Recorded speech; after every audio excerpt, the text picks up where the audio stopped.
जय श्री राम। स्वागत है आपका मेरे चैनल में। आशा करती हूँ आप सभी स्वस्थ होंगे। तो हमने कल 51वां सर्ग पूरा किया। आज हम 52वां सर्ग प्रारंभ करने जा रहे हैं। तो श्रवण कीजिए आज का सर्ग। तम दृष्टा परम प्रीतो विश्वामित्रो महाबल प्रणतो विन्याद वीरो वशिष्ठम जपा वरम। अर्थात जप करने वालों में श्रेष्ठ वशिष्ठ का दर्शन करके महाबली वीर विश्वामित्र बड़े प्रसन्न हुए और विनय पूर्वक उन्होंने उनके चरणों में प्रणाम किया। तब महात्मा वशिष्ठ ने कहा, राजन तुम्हारा स्वागत है। ऐसा कहकर भगवान वशिष्ठ ने उन्हें बैठने के लिए आसन दिया। जब बुद्धिमान विश्वामित्र आसन पर विराजमान हुए तब मुनिवर वशिष्ठ ने उन्हें विधि पूर्वक फल मूल का उपहार अर्पित किया। वशिष्ठ जी ने वह आतिथ्य सत्कार ग्रहण करके राज शिरोमणि महातेजस्वी विश्वामित्र ने उनके तप, अग्निहोत्र, शिष्य वर्ग और लता वृक्ष आदि का कुशल समाचार पूछा। फिर वशिष्ठ जी ने उन नृपश्रेष्ठ से सबके सकुशल होने की बात बताई। फिर जप करने वालों में श्रेष्ठ ब्रह्म कुमार महातपस्वी वशिष्ठ ने वहां सुखपूर्वक बैठे हुए राजा विश्वामित्र से इस प्रकार पूछा, राजन तुम सकुशल तो हो ना? धर्मात्मा नरेश, क्या तुम धर्म पूर्वक प्रजा को प्रसन्न रखते हो हुए राजोचित रीति नीति से प्रजा वर्ग का पालन करते हो? शत्रुसूदन, क्या तुमने अपने भृत्यों का अच्छी तरह से भरण पोषण किया है? क्या वे तुम्हारी आज्ञा के अधीन रहते हैं? क्या तुमने समस्त शत्रुओं पर विजय पा ली है? शत्रुओं का संताप देने वाले पुरुष सिंह निष्पाप नरेश, क्या तुम्हारी सेना कोश मित्र वर्ग तथा पुत्र पौत्र आदि सब कुशल हैं? तब महातेजस्वी राजा विश्वामित्र ने विनयशील महर्षि वशिष्ठ को उत्तर दिया, हाँ भगवान, मेरे यहाँ सर्वत्र कुशल हैं। तत्पश्चात वे दोनों धर्मात्मा पुरुष बड़ी प्रसन्नता के साथ बहुत देर तक परस्पर वार्तालाप करते रहे। उस समय एक का दूसरों के साथ बड़ा प्रेम हो गया। रघुनंदन बातचीत करने के पश्चात भगवान वशिष्ठ ने विश्वामित्र से हंसते हुए से इस प्रकार कहा, महाबली नरेश, तुम्हारा प्रभाव असीम है। मैं तुम्हारा और तुम्हारी इस सेना का यथा योग्य आतिथ्य सत्कार करना चाहता हूँ। तुम मेरे इस अनुरोध को स्वीकार करो।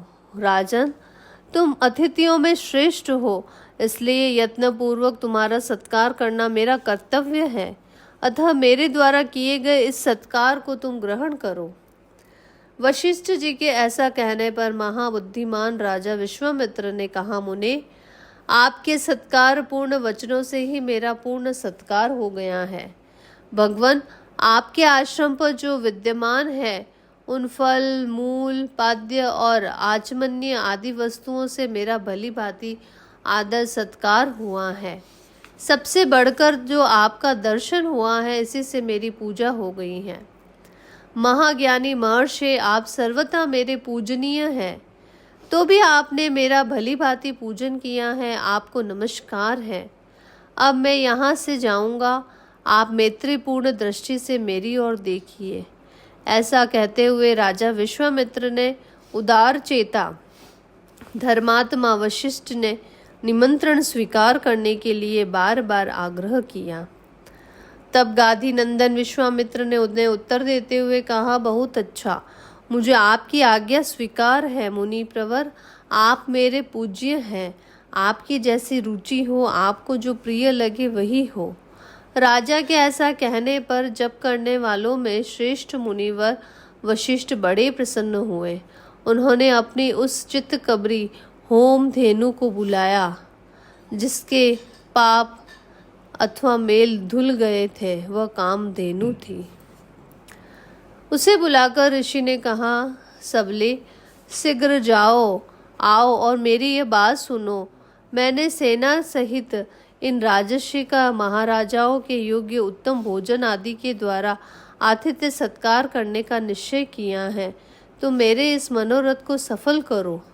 षड-रस भोजनों में से जिसको जो जो पसंद हो उसके लिए वह सब प्रस्तुत कर दो।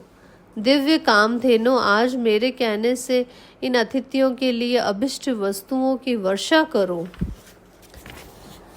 सबले सरस पदार्थ, अन्न, पान, लेह और चोष्य से युक्त भांति भांति के अन्नों की ढेरी लगा दो। सभी आवश्यक वस्तुओं की सृष्टि कर दो। शीघ्रता करो, विलंब न होने पावे। रघुसूदन महर्षि वशिष्ठ जी के ऐसा कहने पर चितकबरी रंग की उस कामधेनु ने जिसकी जैसी इच्छा थी उसके लिए वैसी ही सामग्री जुटा दी। इख, मधु, लावा, मेर्य, श्रेष्ठ, आशव, पानक, रस आदि नाना प्रकार के बहुमूल्य भक्ष्य पदार्थ प्रस्तुत कर दिए। गरम गरम भात के पर्वत के सदृश ढेर लगा दिए गए। मिष्ठान और दाल भी तैयार हो गई। दूध, दही और घी की तो नहरें बह चली। भांति भांति के सुस्वादु रस, खांडव तथा नाना प्रकार के भोजनों से भरी हुई चांदी की सहस्त्रों थालियां सज गई। श्री राम महर्षि वशिष्ठ ने विश्वामित्र जी की सारी सेना के लोगों की भली भांति तृप्त किया। उस सेना में बहुत से हष्ट पुष्ट सैनिक थे। उन सबको वह दिव्य भोजन पाकर बड़ा संतोष हुआ।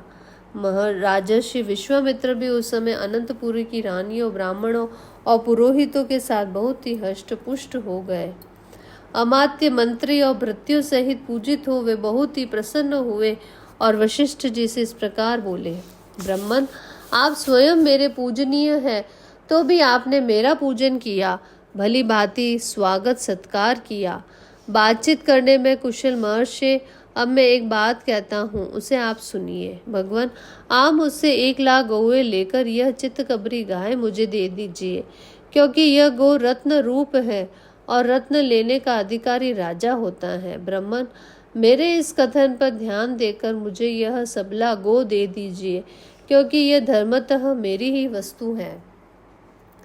विश्वामित्र जी के ऐसा कहने पर धर्मात्मा मुनिवर भगवान वशिष्ठ राजा को उत्तर देते हुए बोले, शत्रुओं का दमन करने वाले नरेश्वर, में 1 लाख या 100 करोड़ अथवा चांदी के ढेर लेकर भी बदले में इस सबला गो को नहीं दूंगा। यह मेरे पास से अलग होने योग्य नहीं है। जैसे मनुष्य पुरुष की अक्षय कीर्ति कभी उससे अलग नहीं रह सकती है, उसी प्रकार यह सदा मेरे साथ संबंध रखने वाली सबला गो मुझसे पृथक नहीं रह सकती है। मेरा हव्य, कव्य और जीवन निर्वाह इसी पर निर्भर है। मेरे अग्निहोत्र, बलि, होम, स्वाहा, वसटकार और भांति भांति की विद्याएं इस कामधेनु के ही अधीन है। राजर्षि, मेरा यह सब कुछ इस गो के ही अधीन है, इसमें संशय नहीं है। मैं सच कहता हूँ, यह गो ही मेरा सर्वस्व है और यही मुझे सब प्रकार से संतुष्ट करने वाली है। राजन, बहुत से ऐसे कारण हैं जिनके बाध्य होकर मैं यह सबला गो आपको नहीं दे सकता। वशिष्ठ जी के ऐसा कहने पर बोलने में कुशल विश्वामित्र जी अत्यंत क्रोधपूर्वक इस प्रकार बोले, मुने, मैं आपको 14,000 ऐसे हाथी दे रहा हूँ जिनके कसने वाले रस्से, गले के आभूषण और अंकुश भी सोने के बने हुए होंगे और उन सबसे वे हाथी विशुद्ध होंगे। उत्तम व्रत का पालन करने वाले मुनीश्वर, उनके सिवा मैं 800 सुवर्णमय रथ प्रदान करूंगा, जिसमें शोभा के लिए सोने के घुंघरू लगे होते हैं और हर एक रथ में 4-4 सफेद रंग के घोड़े जुते हुए होंगे तथा अच्छी जाति और उत्तम देश में उत्पन्न महातेजस्वी 11,000 घोड़े भी आपकी सेवा में अर्पित करूंगा। इतना ही नहीं, नाना प्रकार के रंग वाली नई अवस्था की 1 करोड़ गोएं भी दूंगा, परंतु ये सबला गो मुझे दे दीजिए। द्विज श्रेष्ठ, इनके अतिरिक्त भी आप जितने रत्न या सुवर्ण लेना चाहे वह सब आपको देने के लिए मैं तैयार हूँ, किंतु ये चितकबरी गाय मुझे दे दीजिए।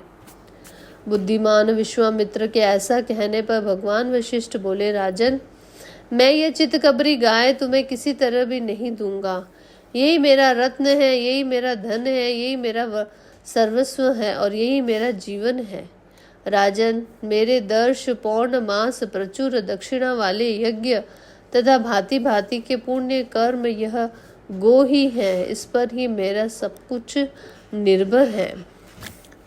नरेश्वर, मेरे सारे शुभ कर्मों का मूल यही है, इसमें संशय नहीं है। बहुत व्यर्थ बात करने से क्या लाभ है।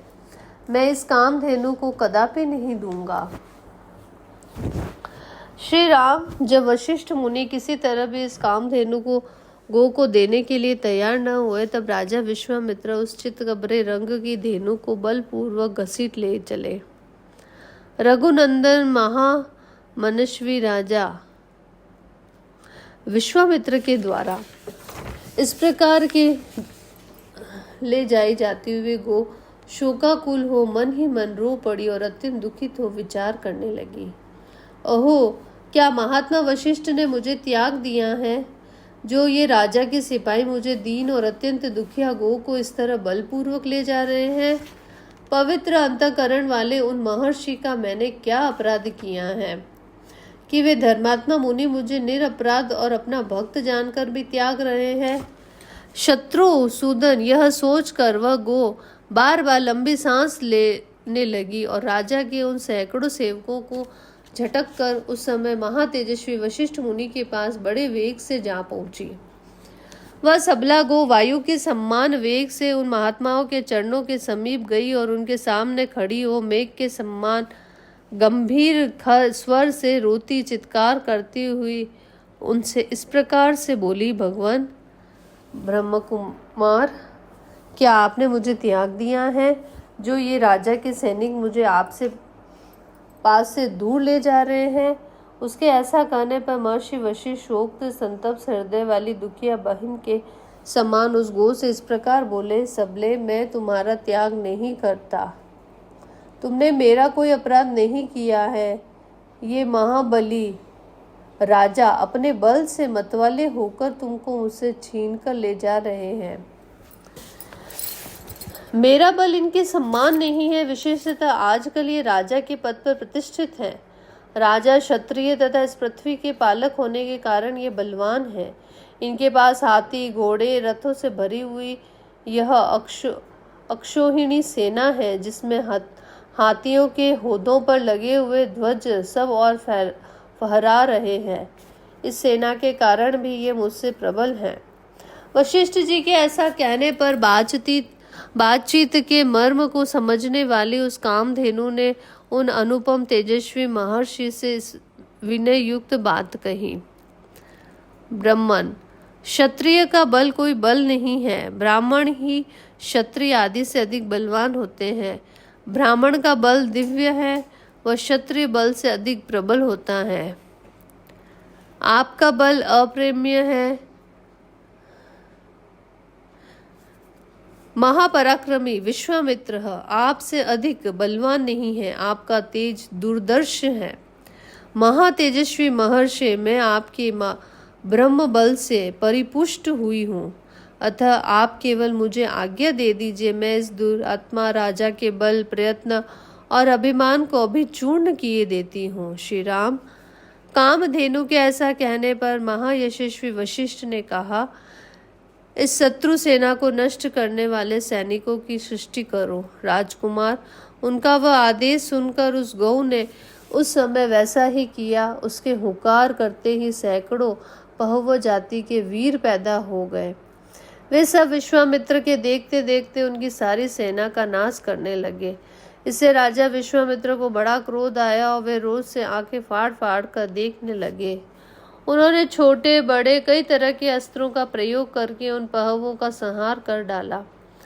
विश्वामित्र द्वारा उन सैकड़ों पहवों को पीड़ित एवं नष्ट होता हुआ देखकर उस समय उस सबला गौ ने पुनः यवन मिश्रित शक जाति के भयंकर वीरों को उत्पन्न किया। उन यवन मिश्रित शकों से वहां की सारी पृथ्वी भर गई। वे वीर महापराक्रमी और तेजस्वी थे। उनके शरीर की कांति सुवर्ण तथा केसर के समान थी। वे सुनहरे वस्त्रों से अपने शरीर को ढके हुए थे। उन्होंने हाथों में तीखे खंग और पटिश ले रखे थे। प्रज्वलित अग्नि के सम्मान उद्भाषित होने वाले उन वीरों ने विश्वामित्र की सारी सेना को भस्म करना आरंभ किया। तब महातेजस्वी विश्वामित्र ने उन पर बहुत से अस्त्र छोड़े। उन अस्त्रों की चोट खाकर वे यवन, काम्बोज और बर्बर जाति के योद्धा व्याकुल हो उठे। इस प्रकार से श्री वाल्मीकि निर्मित आर्ष रामायण आदि काव्य के बालकांड में हमारा 54वां सर्ग जो है पूरा होता है। कल हम इसके आगे का सर्ग प्रारंभ करेंगे। आपका दिन मंगलमय हो। चैनल को लाइक और सब्सक्राइब कीजिए। धन्यवाद।